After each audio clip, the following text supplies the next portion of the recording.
Bom, o próximo é também um conto maravilhoso, daquelas inspirações maravilhosas de Machado de Assis, chama-se A Sereníssima República.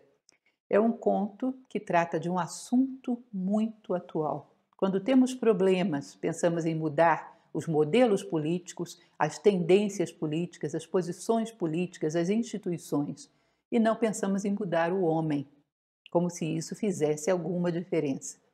E esse conto, inteligentíssimo, muito bem construído, é uma prova disso. Começa com um cônego, o chamado cônego Vargas, que chama toda a imprensa porque queria fazer uma declaração.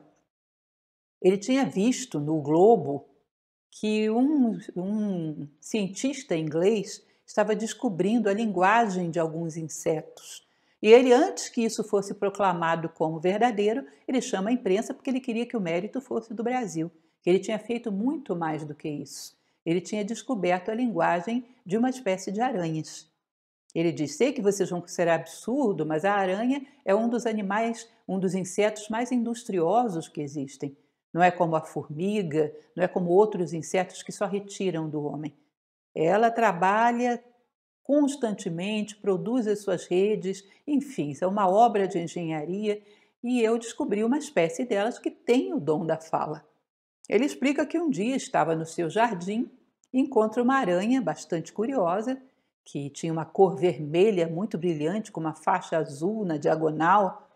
Provavelmente Machado de Assis fazia uma referência a alguma coisa com essa ambientação aí da aranha. E ele diz que primeiro encontrou uma e prestou atenção nelas e começou a observar os ruídos, daqui a pouco duas. Em determinado momento ele tinha 490 aranhas desse tipo dentro do seu quintal. Ficou um longo tempo fazendo um trabalho tremendo de escrever os fonemas que elas pronunciavam, catalogar a língua. Estava inclusive escrevendo uma gramática da língua, do aracnídeo, do aracne, que era a língua das aranhas. E quando ele conseguiu, então, decifrar essa linguagem, começa a se comunicar com elas. E ao se comunicar com elas, ao falar a língua delas, aquele ser enorme, ainda mais vestindo aquela batina, elas acreditavam que ele era um ser divino.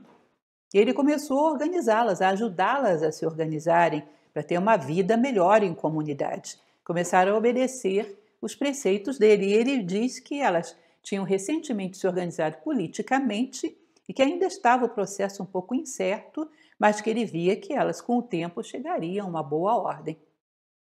Ele resolveu implantar um modelo político para organizar aquela comunidade de aranhas. Ele pensou: bom, eu não quero nenhum modelo vivo, eu não quero ter que estabelecer comparações, isso poderia ser injusto com elas, então vou pegar alguma coisa que já tenha existido, não exista mais. Aí ele pegou a Sereníssima República de Veneza. Nessa Sereníssima República, uma das fases da eleição de dirigentes era um sorteio de bolas colocadas dentro de uma urna ou de um saco. Ele resolveu fazer não como uma das fases, mas como o único critério para a eleição de uma aranha dirigente, de um conselho de aranhas dirigentes, esse critério de um saco eleitoral com bolas com o nome de candidatos escritos lá dentro. Alguns candidatos se habilitavam, seus nomes eram escritos em bolas. Como as aranhas são muito boas tecedeiras, 10 damas aranhas foram selecionadas para serem uma casta de tecedeiras que iam tecer o saco eleitoral, e algumas pessoas, alguns funcionários eram criados que iriam ali fazer aquela seleção daquelas bolas naquele momento. E assim começa todo o processo, né? Em primeiro lugar, aconteceu quando o saco foi criado. Começou, um determinado momento, o pessoal a perceber que às vezes tinha duas bolas com o mesmo nome lá dentro. Aí eles resolveram acabar com isso, aí mudaram o formato do saco eleitoral, fizeram uma lei e mudaram o formato. Aí fizeram um saco de forma triangular.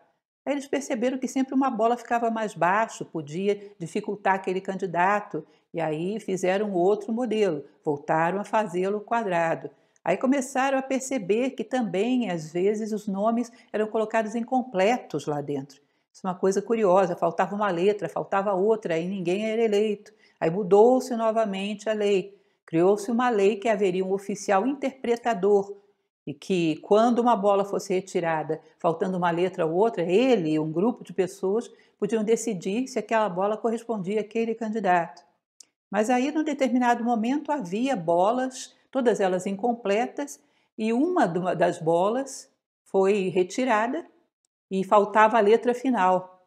O advogado do outro candidato fez provar que o que definia o candidato vencedor não era o que estava escrito, mas a letra que estava faltando, que era a primeira letra do nome de outro candidato.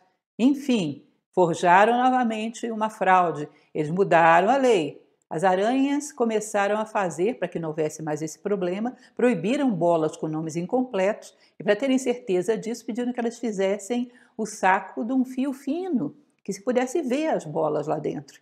As aranhas fizeram.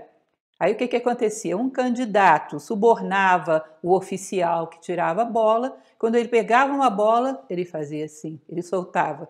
Pegava a outra, até que ele pegasse o nome dele. Já se descobriu isso, mais uma vez, o saco foi mudado. E assim foi feito, muitas vezes, com várias fraudes.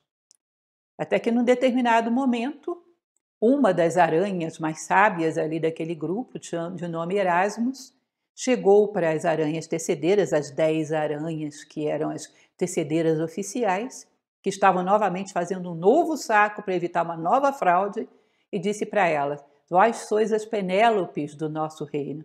Tecei infindavelmente o saco, até que Ulisses, cansado de dar as pernas, venha viver entre nós. Ulisses é a sabedoria.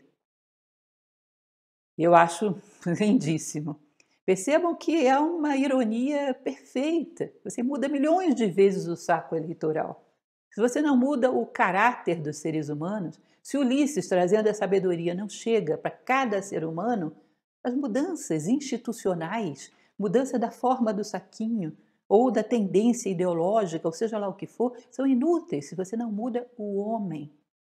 Se o homem não se transforma num ser moral por ele mesmo, por amor e por dignidade, por honra, por querer corresponder à sua natureza humana. São simplesmente formas diferentes de fraudar para chegar à consecução do seu objetivo pessoal. Porque, na verdade, não existem muitas posições políticas, existem duas. Um homem que é realmente humano e um homem que é dominado pelos seus instintos e interesses. Ou seja, um homem íntegro e um homem corrupto. Isso são as duas únicas divisões que existem na natureza humana. Todas as demais são balela.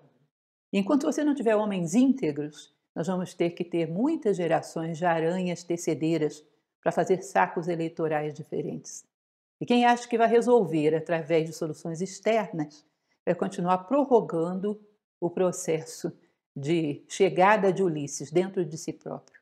Não há outra coisa a fazer, se não buscarmos através de nós mesmos que Ulisses chegue o mais rápido possível. Não esqueçam, só existem duas modalidades, dois partidos, duas tendências, o homem íntegro e o homem corrupto. Tudo mais é invenção e não resolve nada. Embora o nosso cônego Vargas acreditasse que uma hora ela chegaria em algum lugar, eu acredito, lamentavelmente, cônego, que as aranhas devem estar